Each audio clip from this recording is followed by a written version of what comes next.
Ang topic natin ngayon ay ang patuloy na pag-akyat ni Pepe.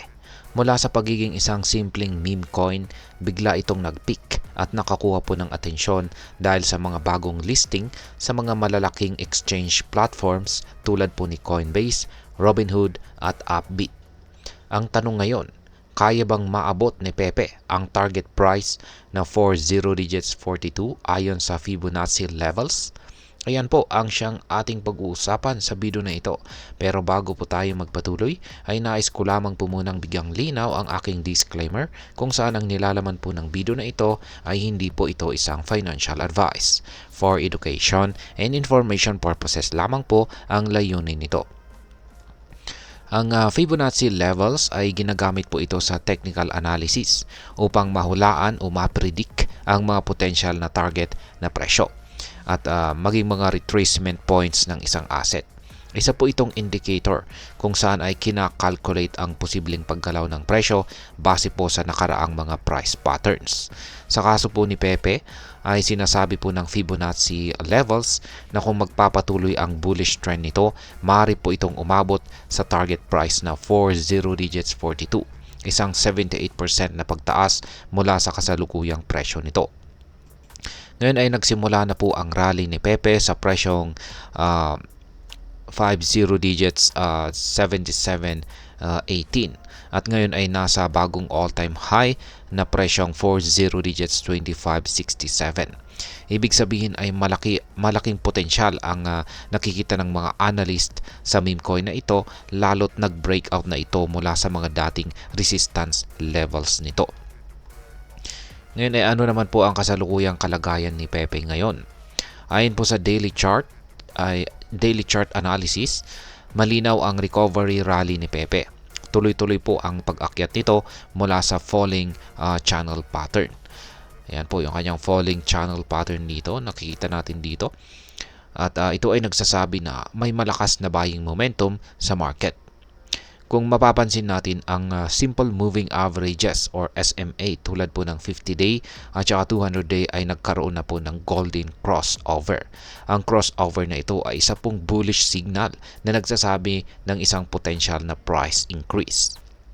Mayroon ding mga indicators tulad ng MACD at saka signal lines na nagpapakita ng patuloy na positibong momentum kay Pepe. Ibig sabihin ay marami pa ring nagbabay sa coin na ito at sinusuportan ito ng tumataas na volume ng trades sa mga platforms.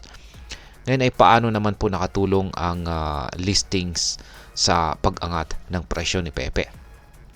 Isa po sa malaking dahilan ng price surge ni Pepe ay ang mga listings nito sa mga malalaking exchanges. Inilista po kasi ito kamakailan sa Coinbase, Robinhood at saka Upbit na kung saan ay maraming bagong users at investors ang nagkaroon ng access kay Pepe. Kaya nagresulta ito sa pagtaas ng demand at trading volume ni Pepe.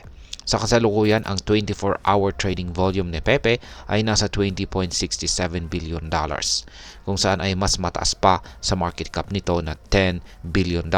Ibig sabihin ay maraming action sa market na nagpapalakas sa hype.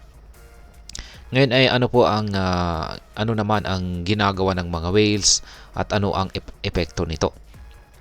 Ayan, kapansin-pansin na ang mga whales o malalaking holders ni Pepe ay aktibong nagtitrade sa market. Halimbawa ay may isang whale ang nag-invest po ng 1.17k na ETH or Ethereum. Ang halaga nito ay nasa $2.12 million. At yan, para po yan sa 2.01 trillion na Pepe. At kumita po siya ng halos $43 million mula sa kanyang investment. Ang ganitong galaw ng mga malalaking holders ay nagpapakita po ng kumpiyansa dito kay Pepe at nagiging isa sa mga dahilan kung bakit tuloy-tuloy ang rally nito. Ipinasok din ng whale na ito ang ilan sa kanyang Pepe holdings sa Coinbase para magbenta, habang ang natitirang tokens ay hawak pa rin niya na nagkakalaga po ng $33.2 million. Sa ganitong klase ng volume at buying power ng whales, mas malakas ang impact ng mga trades, yung trades nila sa presyo ni Pepe. Ngayon ay ano po ang potential price targets ni Pepe? Ayon po sa Fibonacci levels, ang breakout po sa 1.272 extension level ay nagsasabi na susunod na target ay ang 1.618 level na nasa presyong 40 digits 29,528. Kung magpapatuloy po ang bull market, may posibilidad na maabot ni Pepe ang presyong 40 digits 42 na target, kung saan ay nagpapakita po ito ng 78% na posibleng pag-angat mula sa kasalukuyang presyo nito. Ngunit hindi na rin natin dapat kalimutan na ang market ay pwedeng magkaroon ng retracement or temporary pullback. Pwedeng bumaba ang presyo nito sa mga psychological support levels gaya po ng presyong 40 digits 21 at saka 40 digits 20, lalo na kung humina ang buying momentum dito kay Pepe.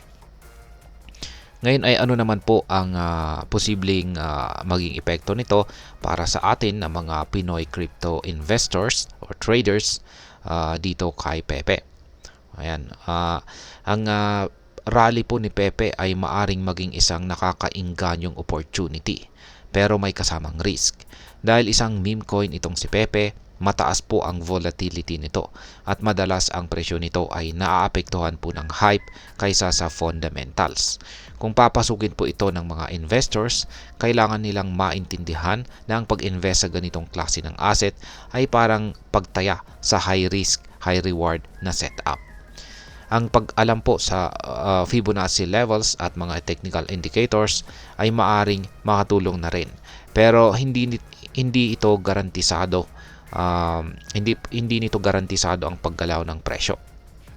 Dapat na mag-invest ang mga Pinoy traders ng may tamang research at saka risk management at iwasan po ang FOMO or fear of missing out na mentality. Ngayon ay ano naman po ang aking masasabi tungkol dito. Para sa akin, itong si Pepe ay patunay kung gaano kabilis at unpredictable ang mundo ng crypto, lalo na pagdating sa mga meme coins. Sa kasalukuyan, malaki ang hype na pabor kay Pepe. Pero dapat po nating tandaan ang mga ganitong coin ay madaling bumagsak kapag humina ang interes ng mga tao. Ang pag-akyat po ni Pepe ay maaring magdala ng kita, ngunit may kaakibat na panganib o risk.